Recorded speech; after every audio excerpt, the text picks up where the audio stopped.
dire que le monde du travail n'a pas changé, ça serait un peu ridicule. Je pense que le monde du travail a énormément changé. Il y a une chose qui a malheureusement peu évolué, c'est nos leaders. C'est incroyable, hein? Et malheureusement, j'ai l'impression qu'on a de plus en plus ce que moi j'appelle des faux leaders. C'est-à-dire que c'est des gens qui veulent pas être en avant parce qu'ils veulent nous amener dans quelque chose de vraiment innovateur, qui veulent vraiment nous amener vers un mieux-être collectif, mais plutôt qu'ils veulent le pouvoir parce qu'ils en ont besoin. Hein? Ils veulent le pouvoir pour le pouvoir. Trouvez pas ça triste? Si vous écoutez des films comme La Conquête, hein, qui nous montre comment Sarkozy a réussi à prendre le pouvoir, la seule chose qu'il parle, c'est du pouvoir. Il ne parle pas de ses rêves, il ne parle pas de ses projets.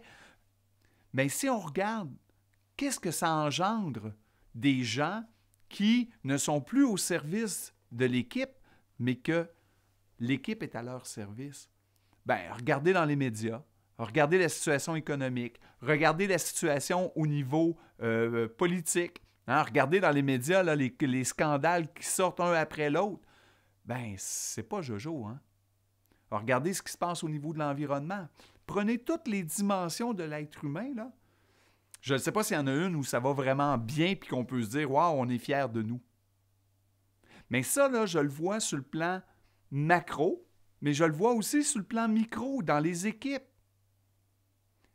Et on doit changer ce modèle-là. Et ça passe par des gens qui vont avoir fait un travail de dégagement, qui vont avoir libéré justement leur ego, hein, qui vont s'être libérés de leurs besoins irrationnels, que ce soit le besoin de pouvoir ou le besoin de contrôle, et qui vont être capables de se mettre au service du groupe. Hein? Je pense que les équipes sont prêtes. Depuis maintenant 10 ans que j'interviens dans les organisations, là, je pense qu'on est prêt. On est prêt justement à avoir des gens qui ont de la vision, hein, qui ont des rêves. Et c'est fou, puis je suis certain que vous l'avez déjà vécu, là. On peut travailler là, à n'en perdre haleine, à travailler à en venir là, avec une énergie incroyable quand on suit des gens qui ont des rêves, qui sont motivés et donc qui sont motivants. Hein, pensez quand quelqu'un nous parle de sa passion, peu importe sa passion, on a quasiment le goût de s'y mettre nous aussi. Pourquoi? Parce que c'est contagieux. En fait, c'est quoi les nouveaux leaders? C'est des gens qui ont de l'énergie. Pas qui ont des émotions négatives, qui ont de l'énergie. C'est pas la même affaire.